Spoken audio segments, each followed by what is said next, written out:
Hello everyone, welcome to my YouTube channel DTS Study by Saumya Agrahari. आज मैं आपको social science class 6 का second chapter पढ़ाऊंगी। Let's start.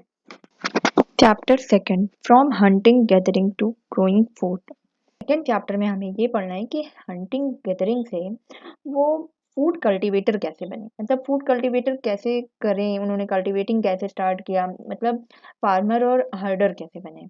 ओके, तो इसमें ये बताया गया है और इसे स्टोरी जैसे पढ़ने की ज़रूरत है। बहुत बर्डन लेके नहीं पढ़ना है, बिल्कुल स्टोरी चल रही है, ये समझिए। ठीक, आगे पढ़ते हैं। तुषार ट्रेन जर्नी, तुषार की जो ट्रेन जर्नी है उसके बारे में बताया है। Tushar was going from Delhi to Chennai for his cousin's wedding. Tushar Delhi से चेन्नई अपनी कजिन की शादी में जा रहा था। They were traveling by train and he had managed to squeeze into the window seat, his nose glued to the glass pane. Way train के through travelling कर रहे हैं और विंडो सीट के पास वो बैठा हुआ है और अपनी नाक को विंडो पे चिपका के बैठा हुआ है। As he watched trees and houses fly past, his uncle tapped his shoulder and said, "Do you know that trains were first used about 150 years ago and that people began using buses a few decades later?" वो ये देख रहा था कि trees जो पेड़ हैं, घर हैं, वो पीछे की तरफ जा रहे थे। ट्रेन में ट्रेन आगे जा रही है और वो सब पीछे की तरफ जा रहे हैं। हिज अंकल, उसके जो अंकल बैठे थे उन्होंने उसके शोल्डर पे हाथ रखते हुए कहा, क्या तुम जानते हो कि ट्रेन सबसे पहले 150 साल पहले से यूज हो रही है। And that people began using buses a few decades later, और बस और लोग बस का जो यूज करना शुरू किए वो उसके 10 साल बाद। तुषार ये सब सुन रहा था और बहुत ही आश्चर्य हुआ। Tushar wondered when people could not travel quickly from one place to another, did they spend their entire lives wherever they were born? Not quite. Tushar काफी आश्चर्य हुआ कि जब लोग ट्रैवलिंग नहीं कर सकते थे तब वो एक स्थान से दूसरे स्थान जाते थे। मतलब क्या जब मैं पैदा भी नहीं हुआ था, और क्या ऐसा पॉसिबल है? हाँ, ऐसा हुआ था। और the earliest people, why were they on the move? जो पहले लोग थे वो मूव क्यों किए? आइए देखते हैं। We know about people who lived in the subcontinent as early as 2 million years ago. हम जानते हैं कि जो लोग सब कॉन्टिनेंट में रहते थे वो 2 मिलियन साल पहले की बात है। और today we describe them as hunter gatherer, जो कि हमने पिछले चैप्टर में पढ़ा था कि उन्हें हंटर और गैदरर के रूप में डिस्क्राइब किया गया है। The name comes from the way in which they got their food. Generally they hunted wild animals, caught fish and birds, gathered fruits, roots, nuts, seeds, leaves, stalks and eggs. ये जो उन्होंने मतलब वो Hunter और gatherer क्यों बोला गया, इसलिए बोला गया क्योंकि वो फूड को लेते थे, मतलब इकट्ठे करते थे।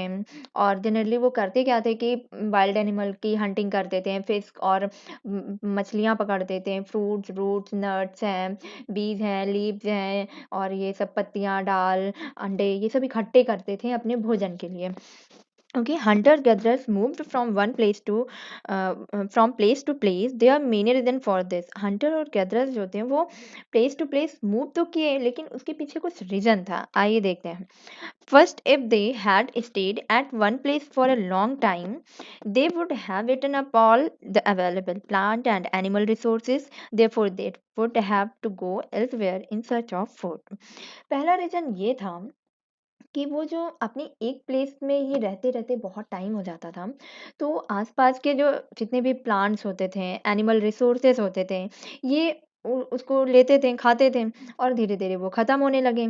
तो ये भी इनका एक कारण था कि दूसरे स्थान पे जाना है, दूसरे प्लेस पे जाके फूड को सर्च करने के लिए भी उनका मूवमेंट हुआ।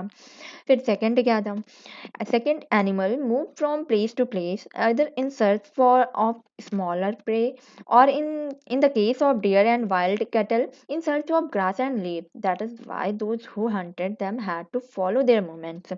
Second क्या था कि जो एनिमल ये लोग रहते थे, जो एनिमल्स थे, तो वो प्लेस टू प्लेस मूवमेंट करते थे क्योंकि उन्हें भी तो अपना भोजन चाहिए होता है, स्मॉलर प्रे या फिर ग्रास चाहिए होता है। ग्रास जैसे कि डियर है, हिरन है या फिर गाय बछड़ा ये सब थे। तो ये लोग भी ग्रास और लीव्स की तलाश में, खोज में प्लेस टू प्लेस मूवमेंट करते थे।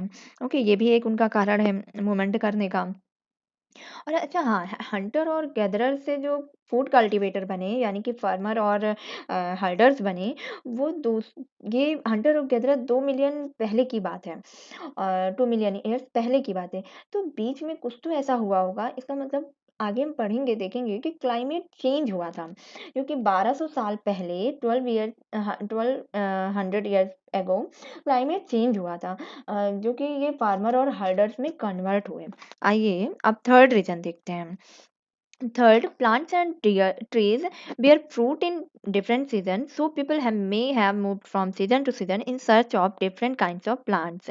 तीसरा रीजन ये था कि प्लांट्स और ट्रीज जो थी, जिसमें फ्रूट्स होते थे, जो प्लांट जो मतलब पेड़ फ्रूट्स या फल दिया करते थे, वो अलग अलग डिफरेंट सीजन में, जैसे कि आम हो रहा है, कभी अमरूद हो रहा है, ये अलग अलग सीजन में होते थे।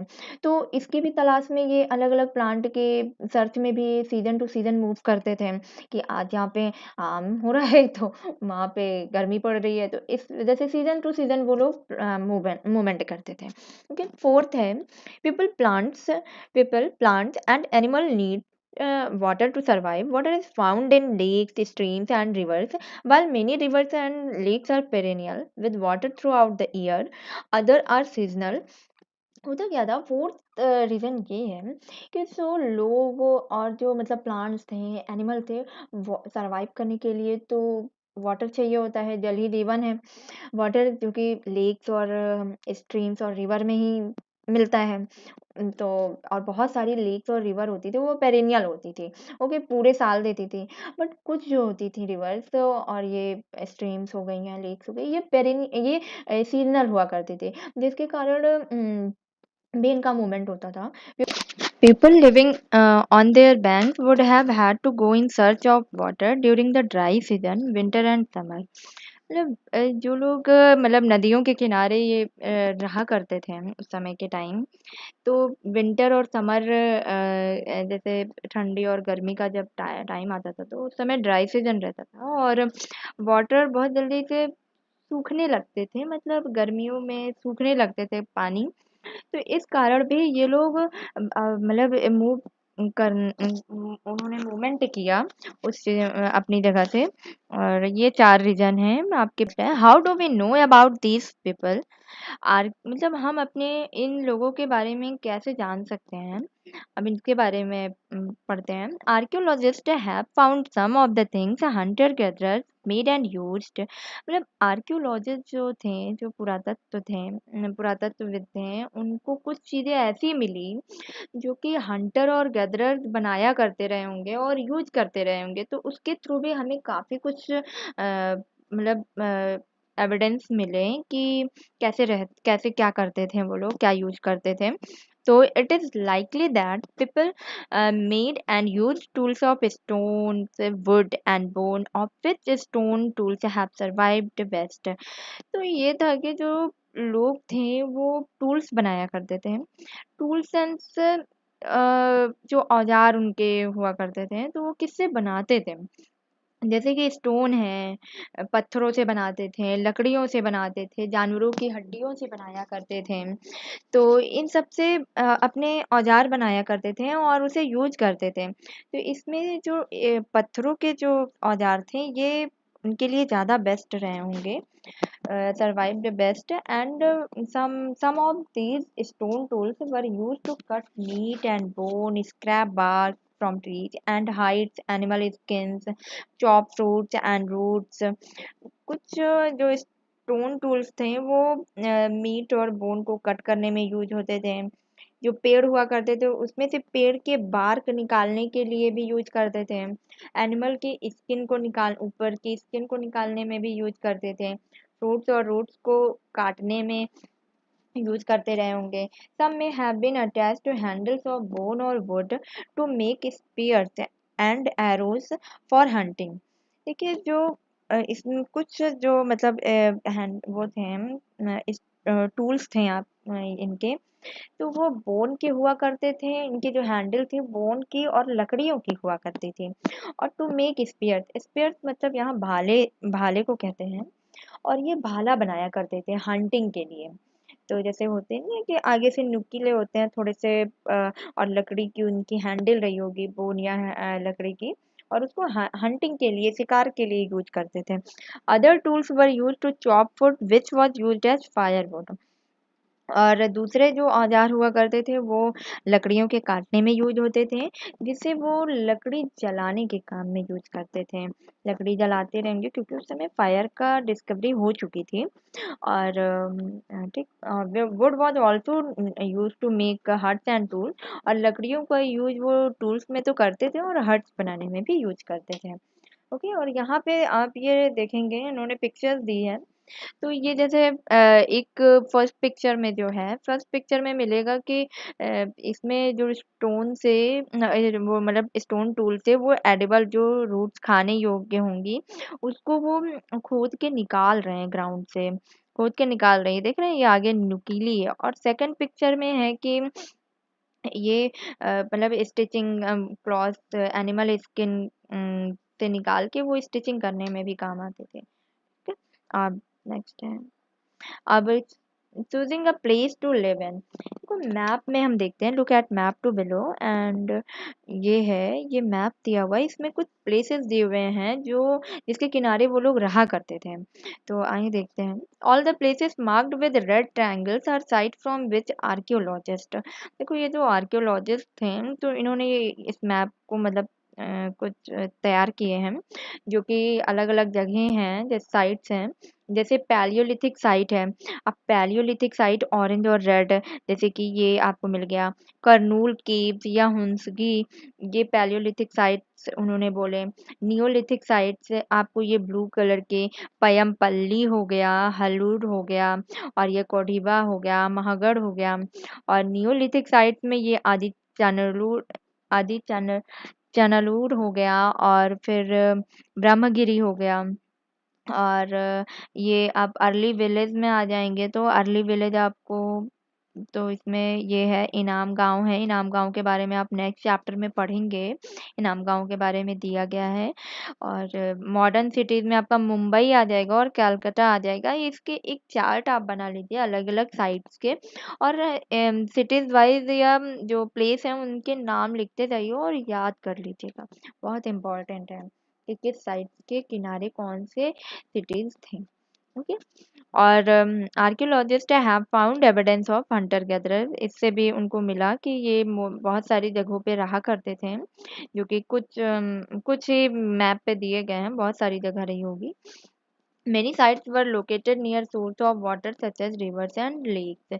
और बहुत सारी साइट जो है वो वाटर के, जहाँ वाटर का सोर्स जैसे कि रिवर, स्ट्रीम्स, लेक थे, तो उनके पास पे पास के साइट्स ज़्यादा हैं, क्योंकि वो वहाँ पे रहते थे और उन्हें आसानी से पानी भी मिल जाता था। और पानी वहाँ पे फ्रूट, वहाँ पे पेड़ वगैरह भी होते होंगे, तो इसमें ज़्यादा दिक्कतें नहीं होती होंगी उन्हें। और as stone tools were important, people tried to find places where good quality stone was easily available। मतलब इनके लिए स्टोन टूल बहुत इम्पोर्टेंट था, जिसके थ्रू वो बहुत सारे काम करते थे। पहले पढ़ाया, बताया भी कि बहुत सारे यूज करते थे स्टोन टूल्स के थ्रू।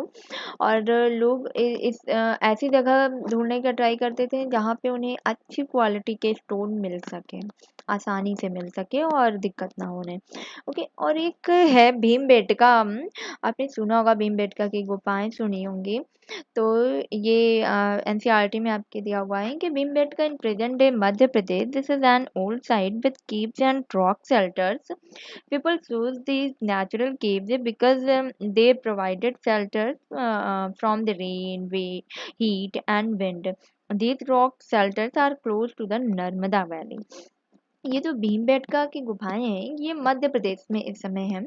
और ये बहुत ही पुरानी साइट्स है जो मतलब इसमें गुफा और रॉक शेल्टर्स रहते थे। मतलब ये हुआ कि जैसे लोग जो मूवमेंट करते थे तो इस जगह को उन्होंने इसलिए भी चूज किया होगा क्योंकि उन्हें रेन बारिश से है, आग से है, हवा से है, मतलब एक जो डिजास्टर आते थे उससे बचने के लिए भी उन्होंने इस नेचुरल केव्स को चूज किया होगा। और ये नर्मदा वैली के पास में है। ओके। और rock painting and what they tell us, मतलब ये एक पेंटिंग भी मिली है, रॉक पेंटिंग, जिसमें एक देखिए एक एनिमल दिख रहा होगा आपको भागता हुआ, और इसके पीछे एक इंसान है जो कि वो पकड़ रहा है, इस एनिमल को पकड़ते हुए दिखाया गया है। So many of the caves in which these early people lived have painting on the walls. Some of the best example are from Madhya Pradesh and southern Uttar Pradesh. These paintings show wild animal drawn with great accuracy and skill. ये जो painting मिली है ये मध्य प्रदेश और southern Uttar Pradesh में मिली है, मतलब इसका है इस पे। और इस पे बताया गया है पेंटिंग के थ्रू कि कैसे मतलब लोग हंटिंग करते थे और वाइल्ड एनिमल को पकड़ते हुए, मतलब बहुत ही एक्यूरेसी है इसमें, बहुत ही स्किल्ड तरीके से इसको उभारा गया है पेंटिंग को। और ये है भीमबेटका की गुफाएं, ये मिलेगा आपको मध्य प्रदेश में कभी जाइएगा तो।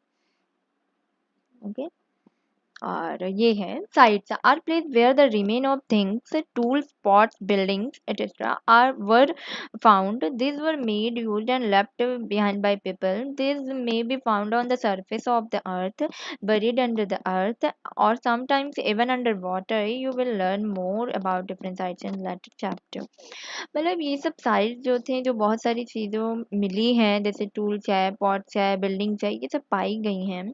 और ये जो लोगों के द्वारा जो यूज की गई थी, बनाई गई थी, ये उसमें मतलब या तो अर्थ के सरफेस पे मिली या फिर अर्थ के अंदर जला दी गई होंगी कुछ चीज़ें, और मतलब वाटर में मिली, इस तरह से भी बहुत सारी चीज़ें मिली हैं जो कि हम बाद में चैप्टर में पढ़ेंगे इसे।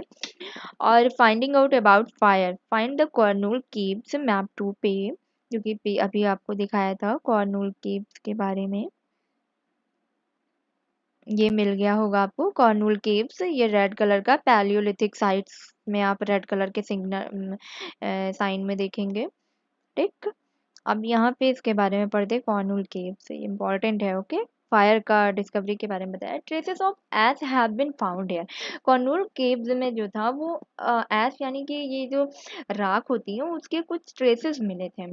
तो इसका मतलब है कि उस समय आग मतलब मिल चुकी, आग की डिस्कवरी हुई होगी तभी तो राख मिली होगी। This suggest that people were familiar with the use of fire. वो फायर मतलब आग के यूज के से फैमिलियर रहे होंगे। और fire could have been used for many things as a source of light, to roast meat and to scare away animals। मतलब ये फायर का यूज किस में करते रहे होंगे, बहुत सी चीज़ों में करते रहे होंगे, जैसे कि लाइट में जलाने के लिए मसाले होती हैं उसको जलाने के लिए भी यूज करते रहे होंगे, और मीट को रोस्ट करने में भी यूज करते होंगे। अब जैसे एनिमल को अगर आग दिखा दोगे तो वो भाग जाते हैं, तो उसको भगाने के लिए भी काम आते हों, काम किया होगा उन्होंने।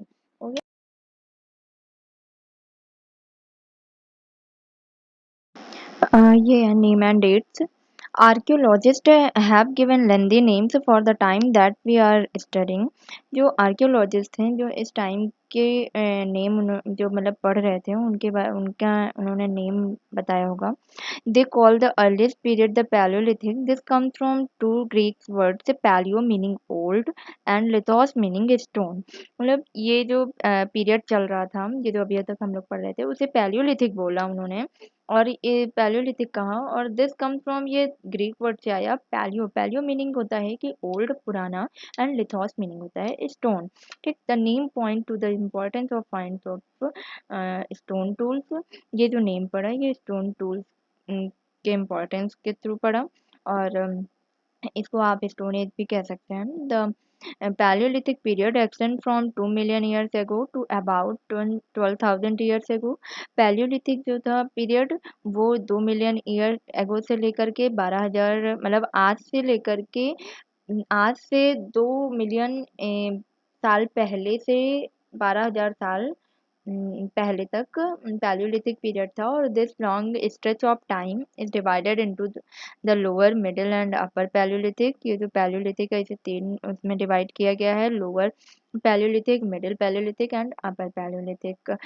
This long span of time covers 99% of human history. मतलब ये पूरे जितने भी मानव की हिस्ट्री है वो 99% पूरा लाइफ स्पैन इसी पीरियड में पूरा स्पैन किया उन्होंने, लाइफ टाइम। ये आपको दिख जाएगा जैसे कि मान ये मैंने बनाया था 3। अब ये आज से लेकर के ये 2 मिलियन से लेकर के ये 12,000 तक आपको पूरा मिलेगा पैलियोलिथिक, जो कि अपर पैलियोलिथिक है। फिर इसके बाद 12 से लेकर के 10,000 तक आपको मेसोलिथिक मिलेगा, जो कि मिडिल स्टोन कहलाता। फिर 12,000 से 10,000, 10,000 के बाद वाला जो साल आएगा वो नियोलिथिक कहलाता है। ठीक है, the period when we environmental changes beginning about 12,000 years ago till about 10,000 years ago is called the Mesolithic Middle Stone। मतलब उस समय environmental change हुए थे 12,000 साल पहले और 10,000 साल के तक environmental change हुआ था, जिसे कि Mesolithic कहते हैं, यानी कि Middle Stone बोलते हैं। Stone tools found during this period are generally tiny and or called microlith। Stone tools इस पीरियड में यूज होते थे वो काफी टाइनी होते थे जनरली, और इन्हें माइक्रोलिथ बोलते थे। Microliths were probably stuck on to handles of bone and wood to make tools such as saws and sickles. ये जो माइक्रोलिथ्स हुआ करते थे ये बोन और वुड के हैंडल्स पर मतलब यूज होते थे और टूल्स बनाया जाता था, जैसे कि हसिया हो गया और सॉज जैसे आरी हो गई। ठीक है, सॉज आरी को बोलते हैं और सिकल्स होते हैं वो हसिया दरांती बोलते हैं उसे। At the same time older varieties of tools continued to be in use. और इस टाइम पर रहा होगा कि बहुत सारी वैरायटी के टूल्स भी यूज कंटिन्यू में हो रहे होंगे। ठीक, the next stage from about 10,000 years ago is known as the Neolithic। 10,000 साल पहले से आगे का जो साल चलेगा वो नियोलिथिक, नियोलिथिक नाम से बोला गया उसे। What do you think the term Neolithic कैसे नाम पड़ा होगा नियोलिथिक टर्म्स? और we have also mentioned the name of some places, you will find the name of many more places in later chapter। जो कुछ places के names हैं इसमें mention किए गए हैं, बाकी और कुछ जो प्लेस हैं वो नेक्स्ट चैप्टर में भी बताया गया है, बाद के चैप्टर में। Very often we use present day names of the places where people lived in the past because we do not know what they call them. मतलब जो अभी जो नाम यूज किया गया है, जैसे पास्ट में लोग रहते थे उनका नाम तो यूज किया गया, बट उस समय वो क्या नाम बोलते थे इसके बारे में नहीं पता है। A changing environment around 12,000 years ago there were major changes in the climate of the world with the shift to relatively warm conditions। मतलब 12,000 साल पहले जो रहा होगा मेजर चेंज हुआ होगा क्लाइमेट में पूरे वर्ल्ड में, जिससे कि वार्म कंडीशन आई होगी in many areas. This led to the development of grasslands. कुछ एरियाज में ग्रासलैंड का डेवलपमेंट हुआ होगा, जिससे कि this in turn led to an increase in number of deer, antelope, goat, sheep and cattle animal that survived on grass। मतलब इसके बदले में जब अगर ग्रास लैंड आएगी तो डियर, एंटीलोप, गोट है, बकरी है, सीप है, कैटल है, इन सब के नंबर काफी इंक्रीज हुए होंगे, जिससे कि वो जो एनिमल थे वो ग्रास पे ही डिपेंड रहने लगे। नहीं, those who hunted these animals now followed them, learning about their food habits and their breeding season, and it is likely that this helped people to start thinking about herding and rearing these animals themselves। Fishing also become important। मतलब जो ये hunting करते थे इस animal का, अब लोग क्या करना शुरू कर दिए ना कि अब ये एनिमल के मतलब नंबर बढ़ने लगे, तो इंसान क्या करता है जिनकी हंटिंग करता था उसको अब फॉलो करने लगे, उसके फूड हैबिट को वो लोग सीखने लगे कि कैसे खाता है, उसकी क्या ब्रीडिंग सीजन है, तो ये सब वो फॉलो करने लगे इंसान। फिर इसके बाद उन्होंने क्या किया कि क्यों ना इसको मतलब हर्डिंग किया जाए और इन एनिमल्स को पालना शुरू कर दिया इन्होंने।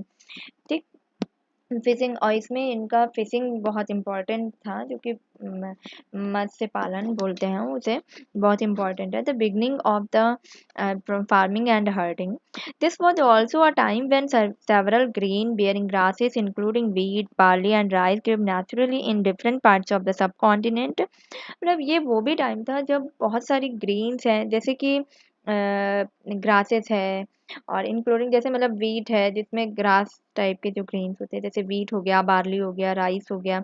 तो ये सब कॉन्टिनेंट में इन्होंने अलग अलग मतलब सब कॉन्टिनेंटल में अलग अलग डिफरेंट पार्ट्स में उन्होंने देखा ये नेचुरली ग्रो कर रहे हैं। Like men, women, and children probably collected these grains as food and learned where they grew and when they ripen। मतलब जो बच्चे थे, औरत थे, आदमी थे, ये लोग इस सीड को, इस ग्रेन्स को कलेक्ट करना शुरू कर दिए हैं एज अ फूड की तरह। और फिर उन्होंने जहाँ ये रहते थे उसको देखना शुरू कर दिया, सीखना कि ये कैसे ग्रो करते हैं, कैसे जब पकते हैं तो कैसे ग्रो कर रहे हैं, इस सब के बारे में उन्होंने सीखना शुरू किया। This may have led them to think about growing plants to on their own. In this way people become farmers. मतलब इस तरह उन्होंने जब प्लांट्स को खुद से ग्रो करना भी शुरू करने की सोचा कि अब क्यों ना हम उसको ग्रो ही करते हैं बीज डाल के, तो इस तरह वो धीरे धीरे फार्मर्स बनने लगे। तो समझ रहे हैं ये कैसे बनना शुरू किए, हंटिंग से कैसे ये फार्मर बनने लगे। अब आगे देखते हैं।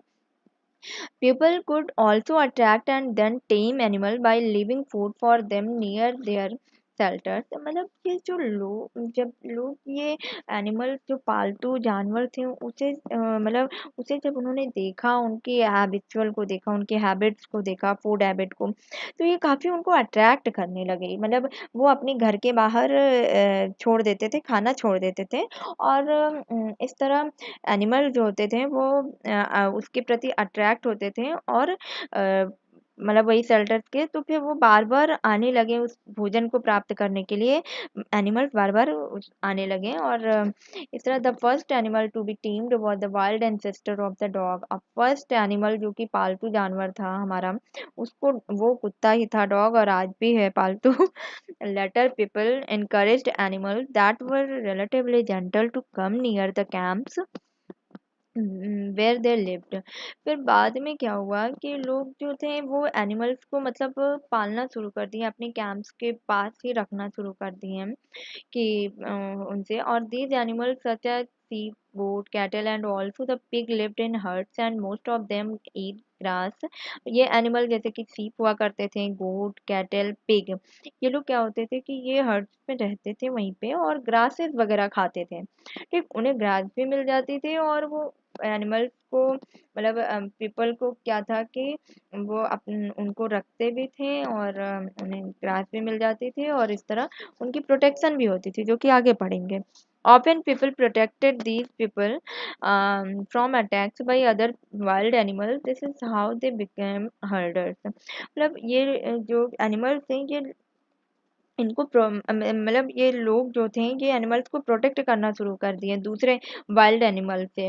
इस तरह वो धीरे धीरे हर्डर्स बनना शुरू कर हो गए। मतलब पहले फार्मर्स कैसे बने, उन्होंने जो सब कॉन्टिनेंट में अलग अलग देखा कि कैसे ग्रो कर रही हैं, मतलब चीज़ें नेचुरली ग्रो कर रही हैं सारी, तो उनको उन्होंने देखा और फिर इसके बाद सीखा, तो फिर उन खुद से भी ग्रो कराना शुरू कर दिया, और इस तरह वो धीरे धीरे फार्मर्स बनने लगे।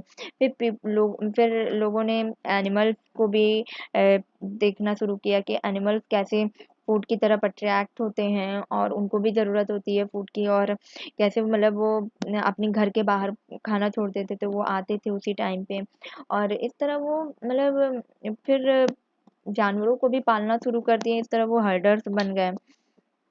ठीक है, क्योंकि ये ऐसे ही प्लांट्स और एनिमल को सेलेक्ट करते थे जो डोमेस्टिकेशन कर सके। Okay, for example they select those plants and animal that are not prone to disease. जैसे कि वो वैसे ही प्लांट और एनिमल को सेलेक्ट करते थे जो डिसीज नहीं, जिससे डिसीज नहीं होती हो। They also select plant that yield large size green and have strong stocks capable of bearing the weight of the ripe grain. और ये ऐसे प्लांट को सेलेक्ट करते थे जो बड़ी ग्रेन के हों और उनकी जो डंठल हो वो स्ट्रॉन्ग हो, और जो राइप ग्रेन, जो पके हुए ग्रेन का वेट हो उसे वो मतलब पकड़े रहें, होल्ड किए रहें, ऐसे कैपेबल हो उनके अंदर।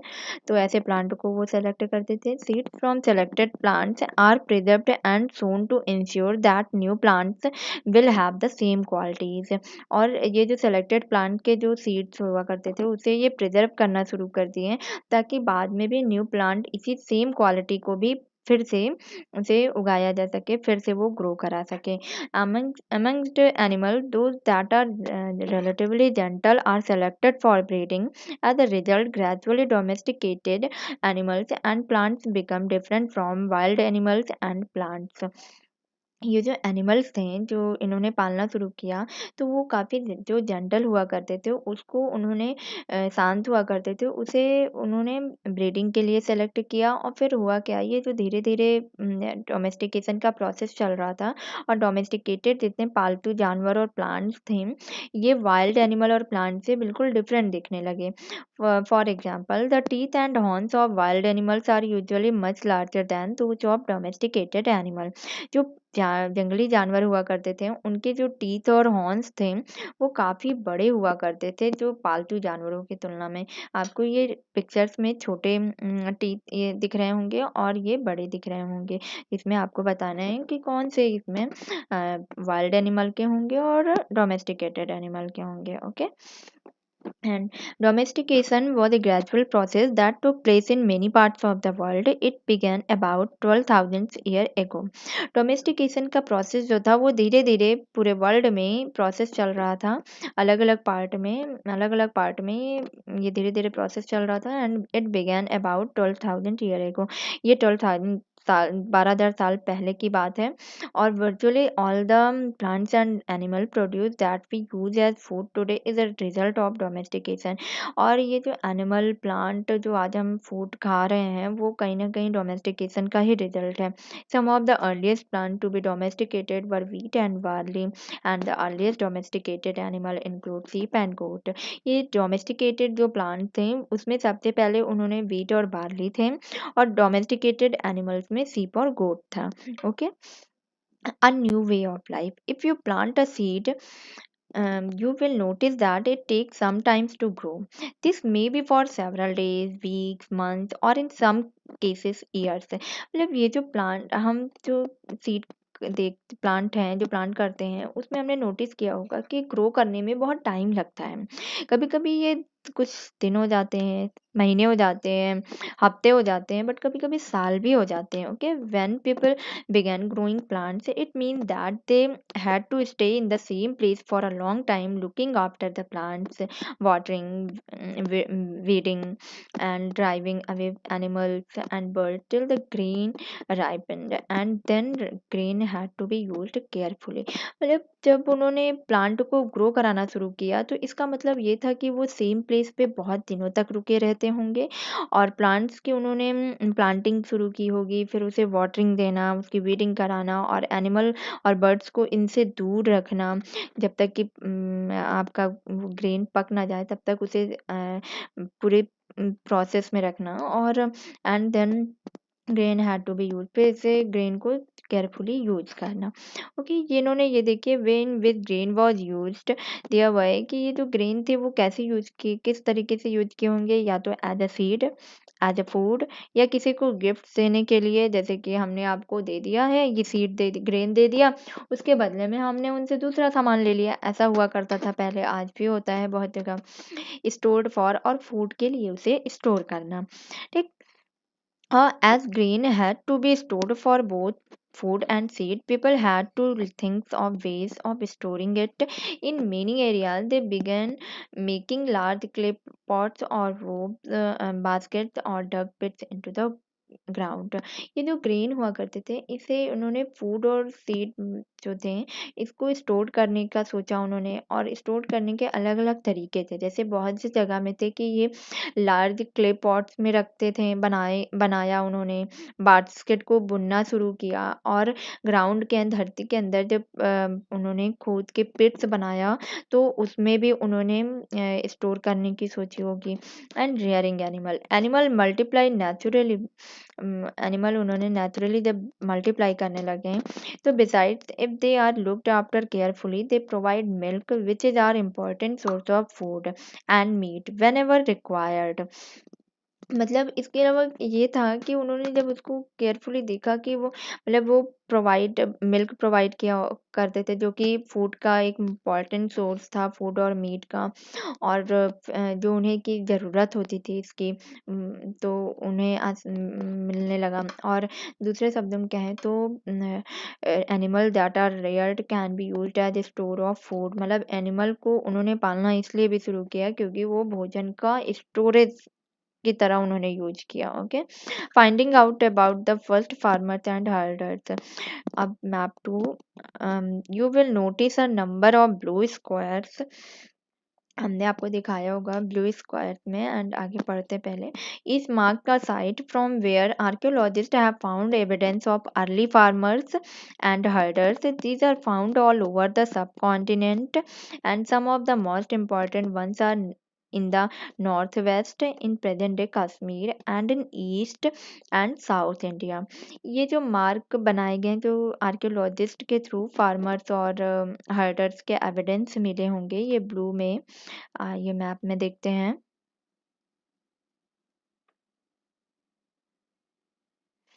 ये आपको ब्लू नियोलिथिक में दिखेगा। देखिए ये पय्यमपल्ली हो गया, हल्लूर हो गया, चिरांद है, कोल्डी हवा है, महागढ़ है और मेहरगढ़ है। तो इन सब में, एंड ये बुर्ज होम हो गया, दोजली हार्डिंग हो गया। तो ये सब में उन्हें हार्डर्स और फार्मर्स के कुछ एविडेंस मिले थे आर्कियोलॉजिस्ट को, जिससे कि उन्होंने बताया, मतलब ये सब कॉन्टिनेंट में, पूरे सब कॉन्टिनेंट में ये आपको जगह मिली ना, काफ़ी सारे प्लेसेस थे। तो ये फार्मर्स और हर्डर्स की एविडेंस उन्होंने मिला, और इसमें नॉर्थ वेस्ट में भी था, देखिए प्रेजेंट कश्मीर में भी था, ईस्ट और साउथ इंडिया बहुत सारी जगहें थी जहाँ पे फार्मर्स और हर्डर्स के एविडेंस हमें मिले। To find out whether these sites were settlements of farmers and herders, scientists study evidence of plants and animal bones। तो ये जो साइट्स थी ये तो फार्मर्स और हर्डर्स के सेटलमेंट के थे। इस साइंटिस्ट ने ये भी स्टडी किया, उनको प्लांट और एनिमल के बोन्स के एविडेंस भी मिले थे। Okay, one of the most exciting find includes remains of burned grain. हाँ, उसमें से एक एक्साइटिंग मतलब एक फाइंडिंग मिली जो कि जले हुए ग्रेन के कुछ टुकड़े रहे होंगे, वो भी उन्हें मिले। दीज में हैव बीन बर्न्ड एक्सीडेंटली और ऑन पर्पज, या तो वो ऐसे जल गए होंगे या फिर किसी पर्पज से उसे जलाया गया होगा। Scientists can identify these grains, and so we know that a number of crops were grown in different parts of the subcontinent। जो साइंटिस्ट हैं उन्होंने इस ग्रेन को आइडेंटिफाई किया, और क्रॉप्स के बहुत सारे अलग अलग जगह पे, जो मतलब अलग अलग सब कॉन्टिनेंट के अलग अलग डिफरेंट डिफरेंट पार्ट में उन्होंने ग्रो देखा कि अलग अलग जगह पे ग्रो हो रहे हैं। They can also identify the bones of different, और एनिमल्स के अलग अलग एनिमल्स के बोन्स भी आइडेंटिफाई किया। And towards a settled life, archaeologists have found traces of huts or houses at some time। कभी कभी आर्कियोलॉजिस्ट को हट्स और हाउसेस भी के भी ट्रेस मिले, जैसे कि एग्जांपल आगे है इन बुर्ज होम में, इन प्रेजेंट डे कश्मीर में है ये। People built pit houses which were dug into the ground with steps leading into them. These may have provided shelters in cold weather, and archaeologists have also found cooking hearth both in inside and outside the huts, which suggests that depending on the weather, people could cook food either indoors or outdoors. मतलब ये है कि ये जो बुर्ज जो home Kashmir में है, इसमें लोग जो रहते थे बनाया करते थे, पिट हाउस बनाते थे, जो कि पिट हाउस से ये अंदर ग्राउंड को खोद के बनाते थे और इसमें अंदर की तरफ सीढ़ियाँ हुआ करती थी उस पे, और उसमें क्या करते थे वो सरड़ लिया करते थे। जैसे ठंडी का मौसम आ गया है, कोल्ड वेदर रहा होगा, तो उससे बचने के लिए वो उसमें बैठ रहते होंगे, या उसमें खाना बनाते होंगे क्योंकि वो जो उनके हट्स थे उसके अंदर और बाहर दोनों तरफ ही चूल्हा कहते हैं, जिससे कि वो उन्हें मिले, और जिससे कि या तो वो डिपेंडिंग ऑन द वेदर, मौसम पे भी डिपेंड करता होगा, या फिर या तो वो अंदर बनाते होंगे खाना या बाहर बनाते होंगे, ये भी एक कारण हो सकता है। And stone tools have been found from many sites as well. Many of these are different from the earlier Paleolithic tools, and that is why they are called Neolithic. अब हम Paleolithic के आगे जा रहे हैं, स्टोन, क्योंकि climatic change हो चुका है। ठीक, स्टोन टूल्स हमें बहुत सारी जगहों पे मिले जो कि अब पैलियोलिथिक टूल से वो थोड़े डिफरेंट थे, इसलिए इसे नियोलिथिक कहा गया। Okay, this include tools that were polished to give a fine cutting edge and mortars and pestles used for grinding grain and other plant produce. ये जो टूल्स थे ये काफ़ी पॉलिश्ड थे और इससे फाइन कटिंग एज, मतलब जो उसकी एज थी वो काफ़ी फाइन रहा करती थी, और मोर्टार और पेस्टल भी यूज होता था, जो कि ग्रेन को ग्राइंड करने के लिए और अदर प्लांट को प्रोड्यूस करने के लिए वो मतलब यूज करते थे। और mortar and pestles are used for grinding grain even today several thousand years later. Mortar और पेस्टल जो थे वो आज भी यूज होता है ग्रेन को ग्राइंड करने के लिए, और पहले भी बहुत हजारों साल पहले भी होता था। Eight the same time tools of the Palaeolithic type continued to be made and used, and remember some tools were also made of bone. इस समय क्या था, पैलियोलिथिक टाइप के जो टूल थे वो कॉन्टिन्यूड बनते भी थे और यूज होते थे, और कुछ टूल जो थे वो बोन के भी थे। ये आपको अलग अलग देखो न्यू स्टोन दिख रहे हैं ना, ये हल्के से ये जो एजिंग है इसकी एज जो है वो एकदम फाइन है। ठीक, many kinds of earthen pots have also been found. These were sometimes decorated and were used for storing things, and people began using pots for cooking food, especially grains like rice, wheat, and lentils that now become an important part of the diet. देखिए ये जो बहुत सारे जो earthen pot पाई गई, जो pots हुआ करते थे वो मिली, और काफ़ी डेकोरेटेड सजी बहुत सारी उसमें डिज़ाइनें बनी रहा करती थी, जो कि लोग चीज़ों को स्टोर करने के लिए यूज करते थे, और उसको खाना बनाने में भी यूज करते थे। और जैसे कि ग्रेन्स थे, जैसे राइस हो गया, वीट हो गया, और लेंटिल्स, ये सब भी मतलब इनकी डाइट में शामिल थे, इम्पॉर्टेंट पार्ट था। Besides, they began weaving cloth using different kinds of material, for example cotton that could now be grown.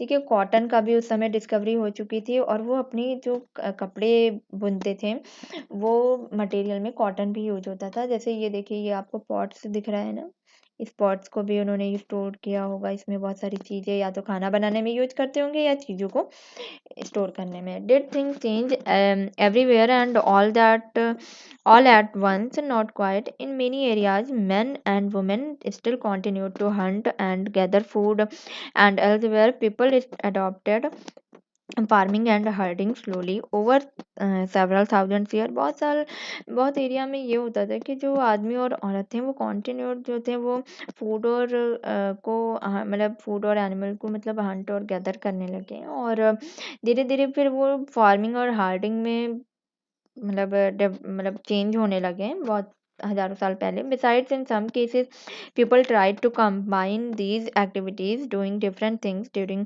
Different season. अच्छा हाँ, ये भी था कि बहुत सारे केसेस में ये होता था कि लोग कंबाइन में एक साथ रह के एक्टिविटी करते थे, और कुछ था कि डिफरेंट डिफरेंट सीजन में भी किया करते थे चीज़ों को इकट्ठे करना या कुछ भी। ठीक, एंड फाइंड मेहरगढ़। मेहरगढ़ बहुत इंपॉर्टेंट है। मेहरगढ़ आपको मैं मैप में दिखाती हूँ। ये हो गया मेहरगढ़ का। ये है आपका नॉर्थ वेस्ट साइड में है मेहरगढ़। मेहरगढ़ में बहुत सी चीजें मिली थी जो कि मेहरगढ़ था क्या कि this site is located in a fertile plain near the Bolan pass which is one of the most important routes into Iran. देखो ये साइट जो था ये एकदम फर्टाइल प्लेन थे यहाँ पे, जो कि ग्रेन को ग्रो कराने में बहुत ही वो जो मतलब इस जगह की बहुत इंपॉर्टेंस है। और इसमें से ईरानियन जो थे वो आया करते थे, और ये बोलन पास के पास है, ठीक। Mehrgarh was probably one of the places where people learn to grow barley and wheat and rear sheep and goats for the first time in this area।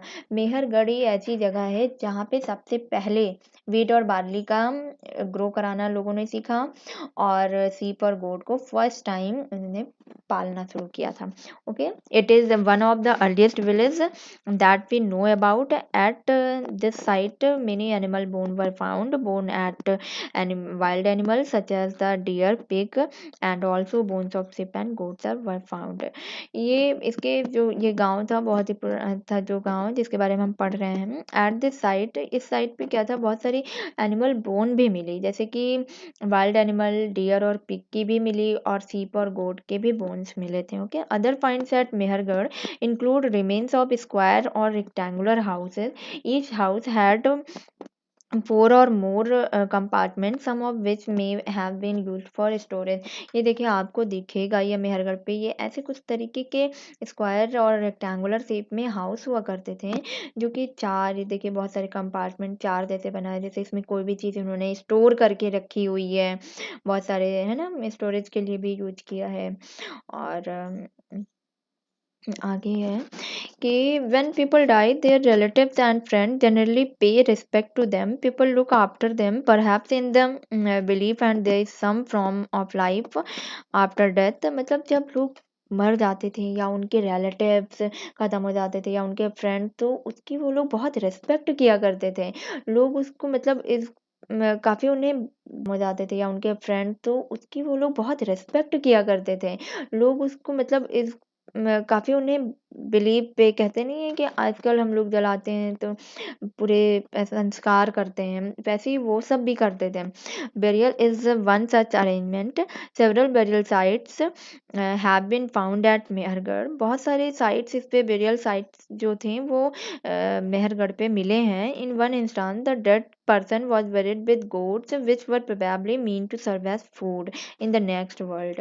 मतलब एक एग्जाम्पल देखने को वहां पे मिला था कि जैसे लोगों को जब जलाया जाता था तो उनके साथ जानवरों को रख दिया गया, जो कि गोट्स के बोन मिले थे गोट्स का, इसलिए कि ताकि अगला जब जन्म, वो अगले जन्म पे विश्वास भी रखते थे और अगले जन्म पे उन्हें मतलब फूड की ज़रूरत होगी, तो इस सेंस में वो रखते रहे होंगे कि या कहीं भी जाएगा जो मर के गया है तो वो उसे फूड की ज़रूरत होगी, इसलिए वो गोट्स को रख देते थे। आगे हम पढ़ेंगे गोट्स को भी रख देते हैं, जैसे जानवरों को रख देते थे, अनाज को रख देते थे, गहने रख देते थे। ये सब उनकी मतलब इमेजिनेशन थी, ये सब भी करते थे। Okay, thank you. And thank you. आपको आज कैसा लगा चैप्टर पढ़ के, आप ज़रूर कमेंट सेक्शन में ज़रूर लिख के बताइए। और हाँ, सब्सक्राइब करना मत भूलिएगा, और जितना ज़्यादा हो सके इसे शेयर भी करिएगा। Okay, thank you.